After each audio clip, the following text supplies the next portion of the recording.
for an account. I think we're still gonna have it at the front desk. Oh, so they're not getting rid of it completely. Yeah, I think it's just certain people, I hope. Because when does that go into effect? Oh, it's already happened. That's what I was gonna say, and I've been calling them through it the last couple of days. Oh boy. I didn't even have a clue that it was going away. I will say I never even touched mine. Because it's like most of the station calls, that had something went to our emails, like the voicemails and stuff. Yeah. So I was like,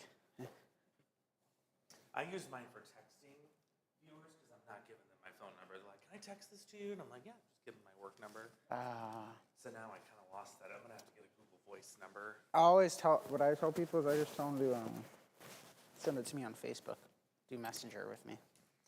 Yes, and I tried that too, but there's people that don't have Facebook. Oh, And they're like, I need to communicate with you via text. yeah.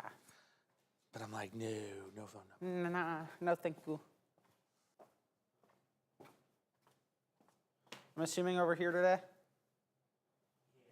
Yeah.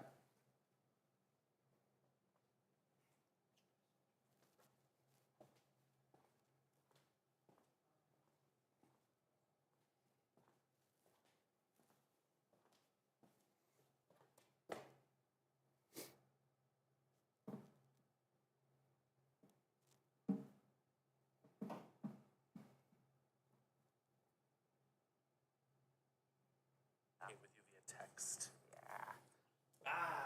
We're back again. We're back. I just muted my microphone.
Good morning, good morning, good morning. Hello, it is Wednesday, October 15th, Mic check, mic check, mic check. 2025. Hello. Good morning, everyone. Good morning, Facebook. Good morning, Facebook. Good morning, good morning, good morning. Hello, it is Wednesday, October 15th. Yeah, we figured that out.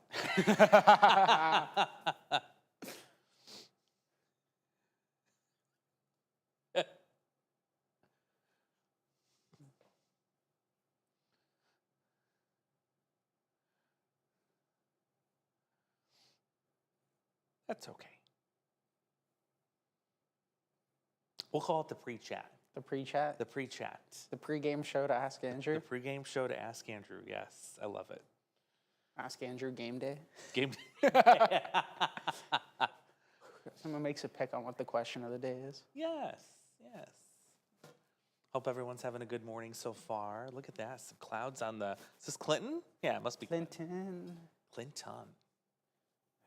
I'm excited for some sunshine. Tomorrow. I know. It's gonna get hotter though, right? Still trending that way. Yeah. Hot, but Hot, not hot. relatively speaking. Yes.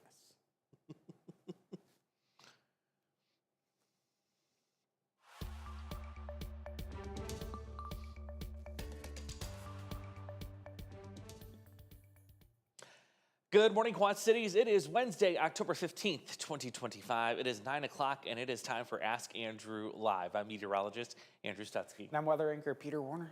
We are back again. We're back again. Yes, the dynamic duo has returned, podiums and all. Oh my goodness. We are yes. so ready for your questions today. It's gonna be a good one. I just have a feeling. Yeah, we have a lot to talk about, as we always do. If this is your first time, of course, welcome aboard. We are so happy to have you along. This is the only 30-minute streaming show, weather-wise, in the Quad Cities. We're Only happy to one. say. You guys get to pull up a chair, pull up on your love seat, whatever you may be sitting on. Maybe you're sitting on the floor. I'm not judging. I've been there before. It's comfortable sometimes. Sometimes you need that for your back, you know? You need something a But little also more like solid. on these cool mornings too, when it's nice and cool. Yeah. On the carpet or wood. Exactly. Or maybe you're sitting in your desk at school, or you're sitting in your car. Well, whatever you're doing. We won't tell on anyone. We won't say a word. No, your secret is safe with us. But we want to thank you for being here. If this is your first time, if you have a question, there's a number that you can text that question to. Just make sure and keep it weather related.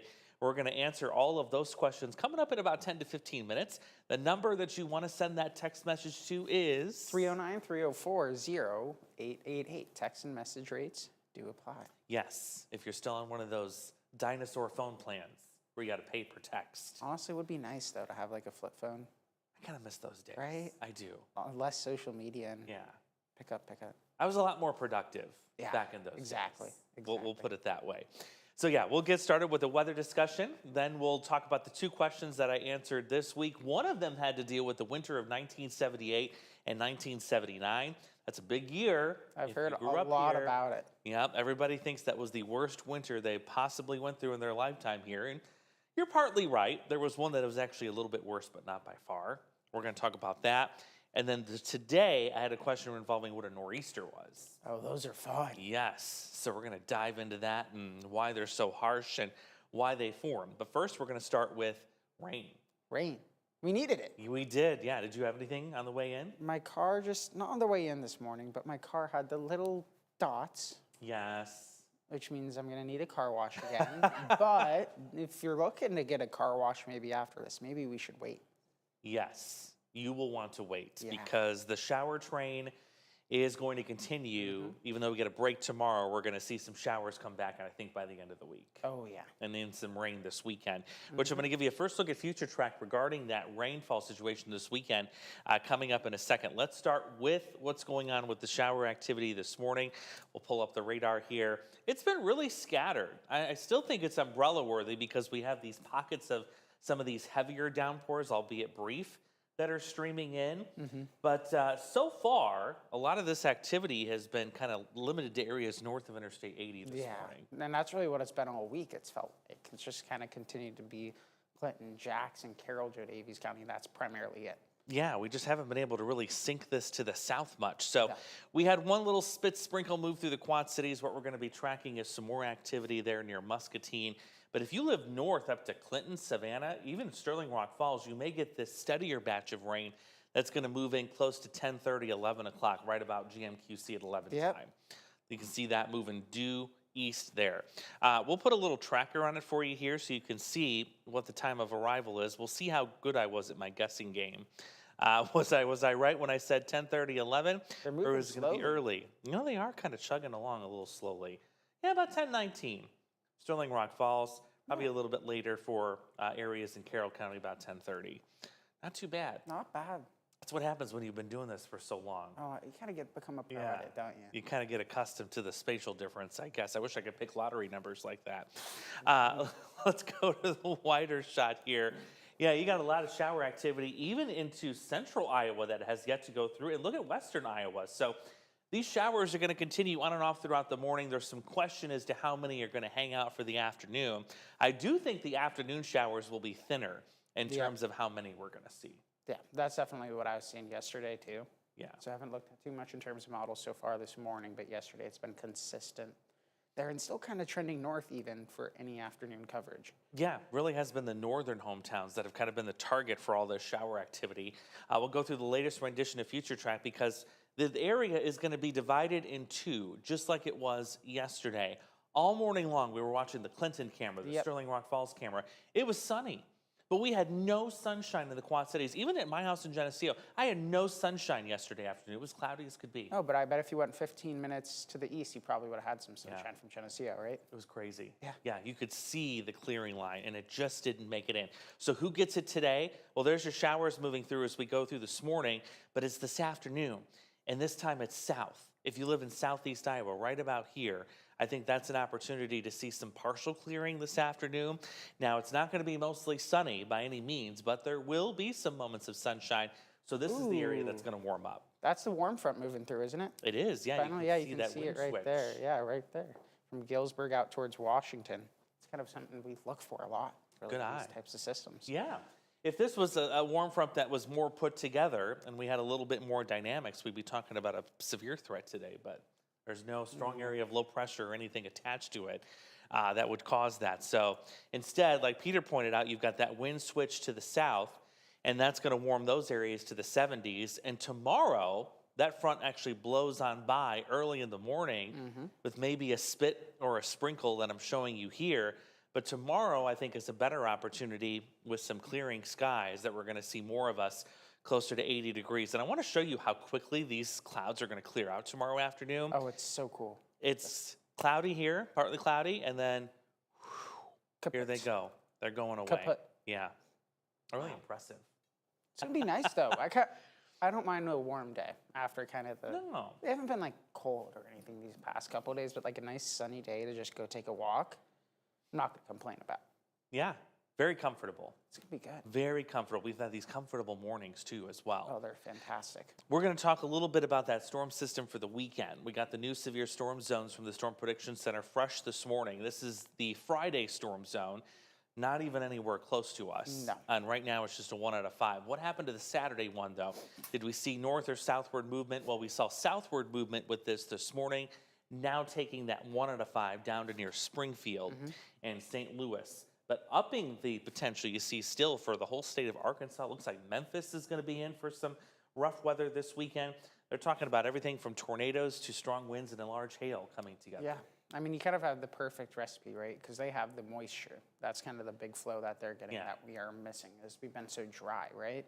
Down south, obviously, it's a lot easier to pick up that Gulf moisture. And this is their secondary severe season. This is kind of, especially down south, once we see that jet start to shift, we can see actually an uptick in tornado numbers. That's right. So it's very fascinating. A lot of dynamics will be coming into play, and there are potentially some times in the weeks ahead where some of this may try to nudge a little bit further northward, especially as the cooler air gets a little more potent and that warm air continues to try and invade up in our region. So doesn't look like we'll be worrying about severe weather here this weekend, thankfully, but we will have a decent shot at seeing some rain.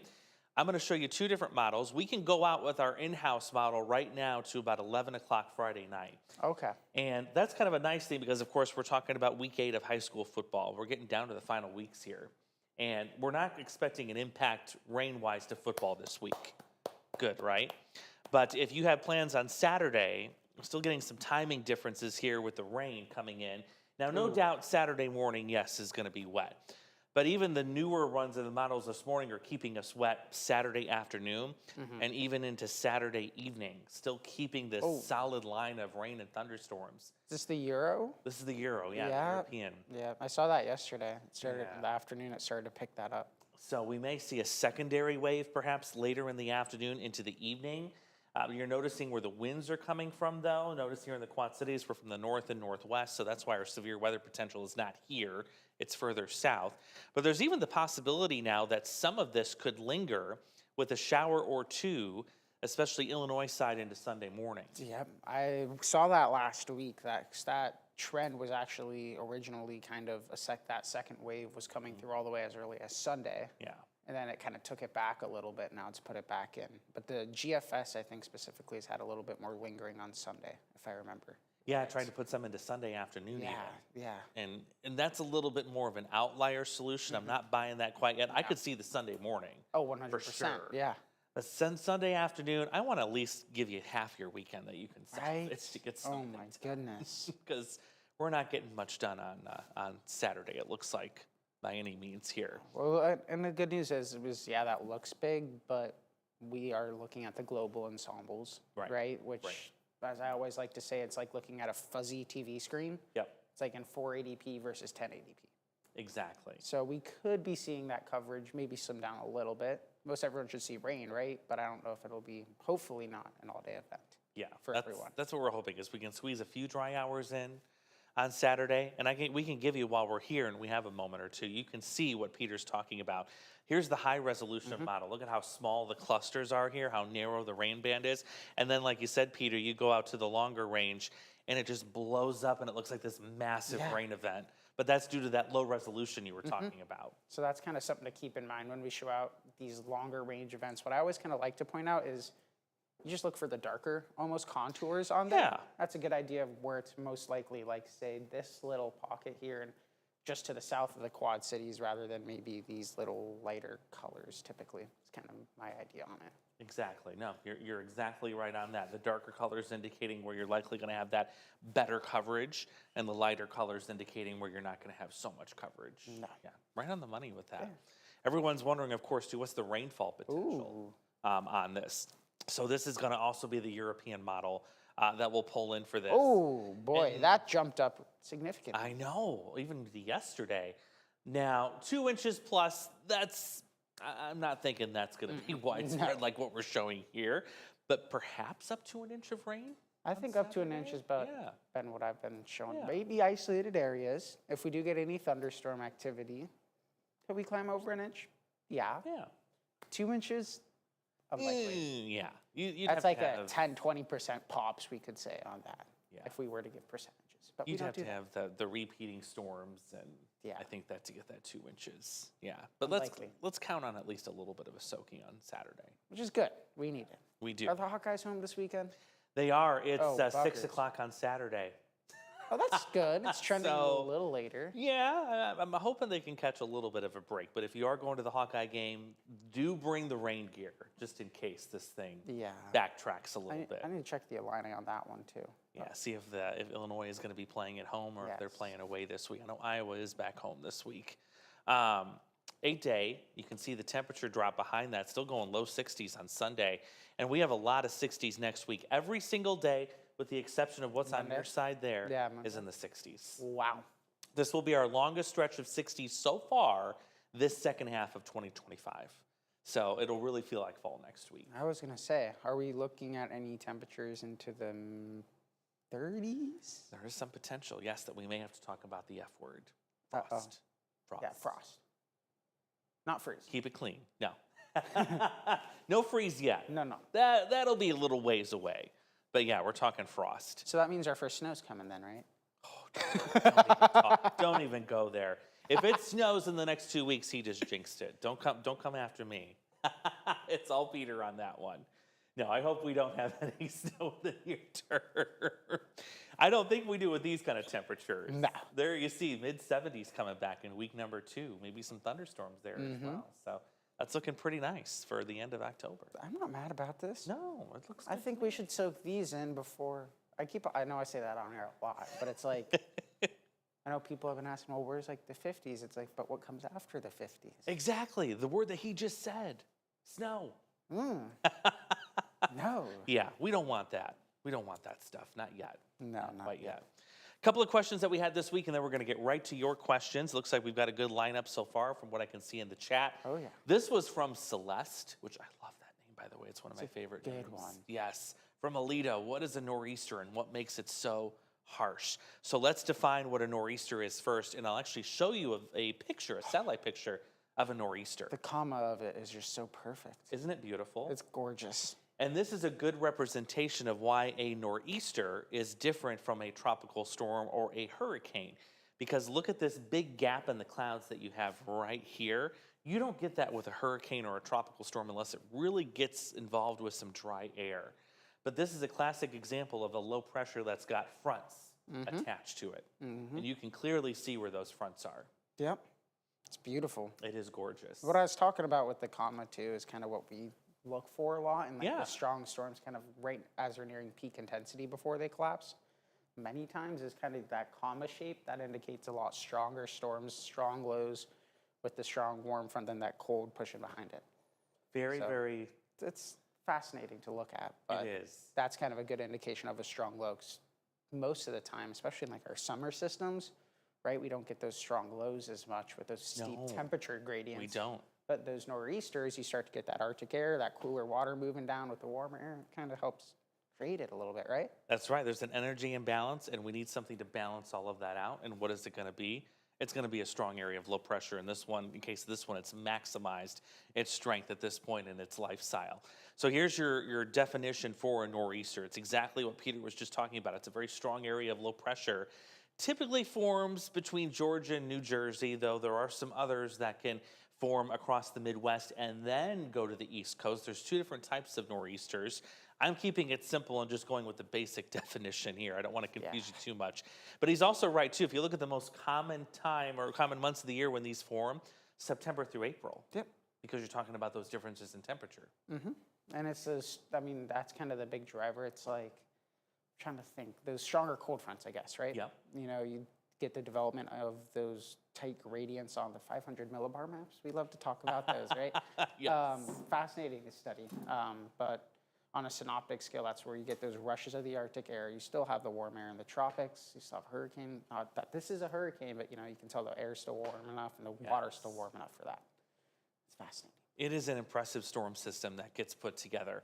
And the majority of this is powered by the ocean and the contrast in those temperatures. Here's the setup. This is the typical setup now. There's two different kinds. I'm showing you one of the two here that involves that cold Arctic air, usually situated over us. So while there's a nor'easter on the East Coast, we're usually quiet. There's not much happening here.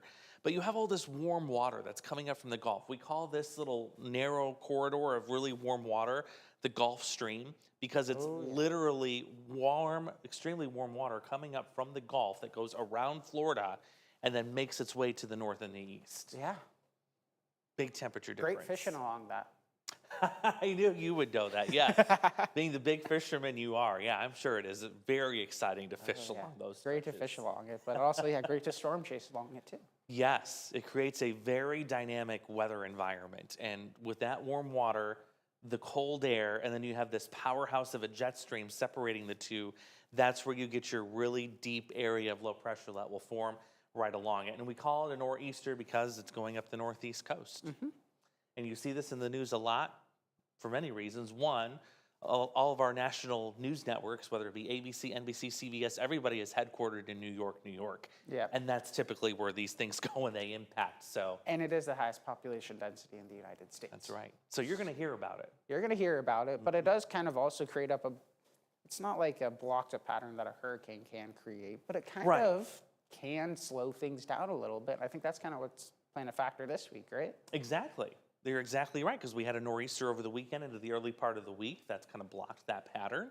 And thank goodness it's not winter, because they would be talking about feet of snow.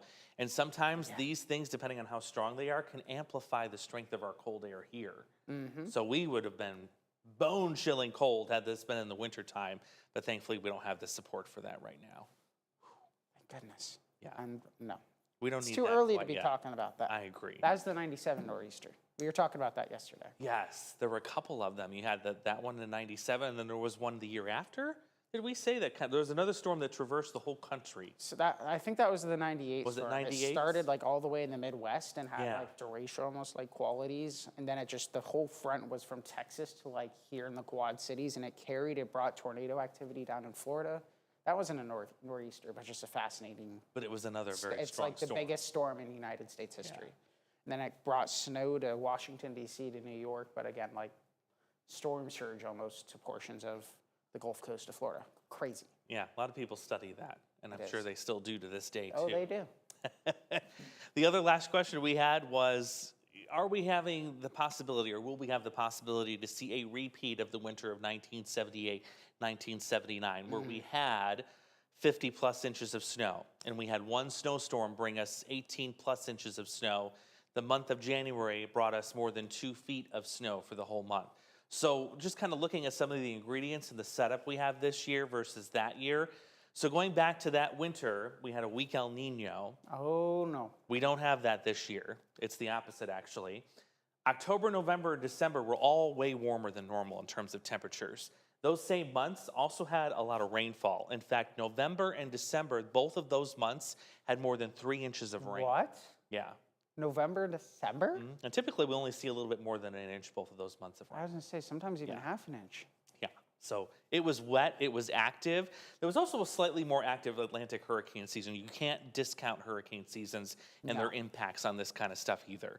So if you compare that to what's going on this year so far, are there any similarities? Well, one I can tell you right now is look at October. As of today, it is 7 degrees warmer than average. That's been the average temperature so far this month. So October's warm. That's a match. Hasn't been wetter, though. We've about average on precipitation for rain. Could that change, though? Yes. It Maybe just this takes week. one Takes one. Maybe this weekend. to push you over the edge, so that could happen. As we said earlier, we're in a weak La Nina now. That is official as of last week, so that's opposite. But we've also had an active hurricane season. So there's a couple of things that are matching here, and then there's a few that aren't matching. So we have a couple of signals here, but I want to show you how rare that was. If you go back, this is the total snowfall for every single winter in the Quad Cities since the late 1800s. Only 2 times have we breached the 50-inch snowfall total for a season. 78, 79, 13, and 14. Only twice. So even if you're not a mathematician or a statistician, you do statistics, the chances of 78 and 79 happening again are pretty What, low. 2 and 140? If I'm doing that math right? I think you're right, yeah. 2 and It's not good odds. 1 at over all. 70, that's like a 1 point, I don't know, 3, 4 or something? Something like that. 1.34% chance of happening? Barely 1%, Yeah. a little bit over 1%. Yeah. It's not that great. Ooh. It is not great at all. But you can see, I didn't put a trend line on this one like I usually do, but even though our winters are getting warmer, we are consistently seeing more snowfall. And you can see that upward trend just looking at the data. Which is fascinating because we've been trending warmer with temperatures. Yep. But I feel like in a way that would also help with snowfall because we can get the warmer, moist air from the south mixing with our cold air. That's right. You get the more moisture content, which leads to heavier snowfall totals. So do we get a 78, 79 anytime soon? Probably not. I mean, we had the one that rivaled that. It was 52.9 inches, by the way, 78, 79. We beat that back in 2013 by just a smidge, 53.3. Yeah. Neither sound fun. Neither sound fun.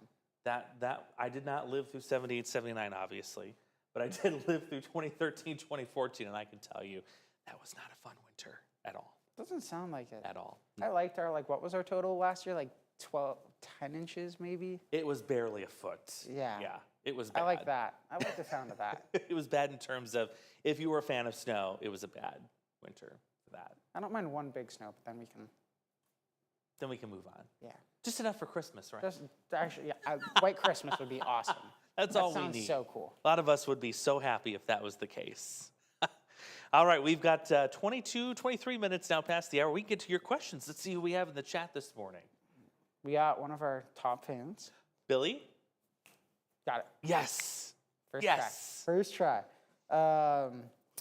With the La Nina advisory being issued, how does this change our forecast this winter and second severe season wise? Then thank you for everything. And thank you, Billy. You're the best. Yes. We appreciate you joining us each week. So we've been anticipating the whole La Nina thing for months. We've been talking about it. Yeah, we've been showing you that forecast graph, the Yep. probability of seeing La Nina conditions.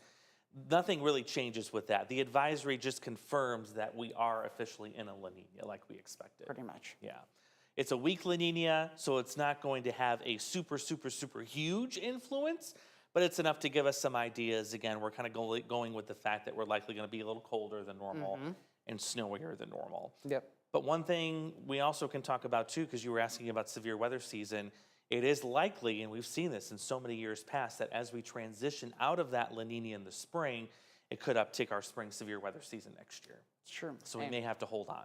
Well, the La Nina really didn't hold together too well No. last year. We did see the impacts early season Yeah. down south. It didn't make its way here, but, I mean, we saw those strong storms in Tennessee, into portions of, what was it, Arkansas, just back to back to back Exactly, yeah. last year. So if that holds and it shifts a little bit more again. Yeah. And you touched on this last week, I think it was too, the drought situation. Yeah. Do we get the snow this winter to support enough ground moisture for the severe weather in the spring as well? That's huge. Which was a great point that you brought up last week. Hugely important. So we're going to watch more of that, and we'll talk more about that severe weather season after we get through winter first. We want to focus on Yes. winter first. But great question. Yes. Want to guess the next one? Marcus? Yeah. Ah, Holy yes. cow. You can guess anyone in our viewing area right now. My senses are tingling. They are. My question is, how does the moon influence the weather? The moon. Das Moon. So it does have an influence on something that we talk about in terms of weather. Of course, the tides. Big influence. Yeah, if you live along the coast, you get these high tides and these low tides. It's a little complicated to explain, but it has to deal with Earth's magnetic fields and all of that. I'm not a physicist, so I can't get into a deep dive explanation to this, but I just know that the distance, of course, and of course, a couple of other factors figure in to raise the water levels at certain times of the month and then lower the water levels, but it has a big impact on tides. Yes. Mainly. Mainly the surfers and the fishermen. Yeah. Not so much the atmosphere, boaters. cloud cover, or anything like that. No. Great question. That is a great question, though. Hello, Riley. What did the thermometer say to the barometer? Yes, we get our weather joke of the day. Okay, do. what did the thermometer say to the barometer? Why do you look so low? Why are you so low? Is that the answer? No? You really raised the pressure. Oh, you really raised the pressure. That was cute. That was a good one. I like that. That was a good one. I like it. Michelle asked, when the El Nino report came out, it says wetter winter. Does that mean snow, or do you think rain, ice mix? That's something to talk about, too. It could go either way. Yeah. You could have either a lot of rain, a lot of snow, or a lot of ice. Really all depends on the temperature. And we had the ice storm last year We did, yeah. at the start when the La Nina was still going a little bit. Just a tad, but it was still there. Yeah. And one of the things that you really, especially with ice storms, you can get a little bit of a precursor of your risk early in the winter. So if we get into much of December and we don't have a lot of cold air yet, enough to kind of freeze the ground, and then all of a sudden we rush into this cold air really quickly, that could increase your ice storm potential. So really when we get to December, we start to get a little bit of a sense of what that potential could be. We're waiting to see how fast does the cold air get in here, how fast does the ground freeze, and that'll tell us that risk as we get a little further along. I hope not. That was scary. It's terrifying to drive in. Yeah. Absolutely terrifying. The sense of no control whatsoever. I mean, I had to ice skate through our parking lot in the back here. I was literally doing skating. the shuffle, yeah. And you're a pro skater too because you play Oh, hockey. I want to say pro. Oh, you're probably a lot more pro than the rest of us, but yeah, he's a hockey player. So he's, if he falls in the parking lot, then I don't know, we all got a problem. We're going to be crawling. I was scared. That was my first time experiencing that. I was like, whoa. Yeah, it's not fun. Not fun. Michelle wants me to experience a 78, 79 blizzard every week. Every She's week? she calls it out every week. Oh, okay, gotcha. Yeah. Man, It's like it's going to happen now. I don't think we have enough milk and bread to survive a back-to-back snowstorm like we No. had back in 78, 79, where everything was shut down. I remember the drifts. Some folks were saying the drifts were over their windows, Yeah, weren't there some even over the roofs? over the roof, yeah, because of the blizzard and the winds and everything. I say no, thank you. No, gracias.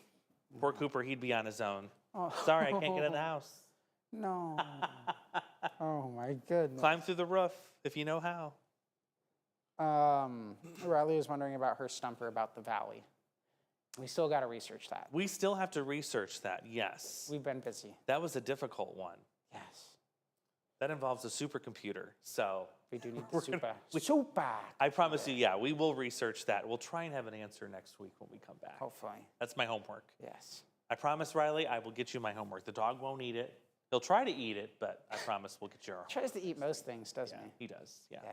There's a pumpkin salt shaker last night that he tried to eat. Wait, a pumpkin salt Yeah, shaker? or a skull salt shaker. Oh, okay, I see. I was like, pumpkin, like for making pumpkin pie? Or are we talking Oh, gosh, no. spice? Or are we talking salt itself? That would be such a mess. That wouldn't be good. He's a rambunctious little dude, let me tell But you. he's a cutie pie. He is, yes. He's a cutie pie. That's why he can't get in trouble. That's all I got question-wise on my end. Cool. Yeah, I think that's great. Yeah, it looks like we're all caught up. And right on time. The timing is perfect. It's like people at home sense the They countdown. know. They know. Like, okay, I got to save my question for next week. And that's okay. You can is. do that. So I want to thank everybody for joining us. Thank you, Peter, for coming of in course. again It's so today. fun. Yeah, it's nice to have another partner on the show here. And we have next week coming up. I'm going to take a little vacation the following week after. So we'll see what the schedule looks like. Probably be Peter in for me, I'm guessing. That'll do a little bit of some Ask Andrew stuff for me. And then I'll be back come November. Don't forget, too, this weekend, if you're looking for something to do and you want to support a good cause, I'll be emceeing the Gigi's Gala on Saturday evening at the Rhythm City Casino Resort. Come on in. There's going to be a silent auction, lots of good things, yeah. and lots of inspiring stories from lots of inspiring people. It's one of my favorite events that I get involved in every year. So I'm looking forward to that. I'll see you a little bit later this morning, or are you stepping in? I can't even remember. Who's doing the 11? I think we kind of 50-50'd it. Whatever you want to do. You can decide. He'll do the first half hour. I'll do the second half. No. we'll figure it out. One of us will be here for 11. You guys have a great Wednesday, Quad Cities.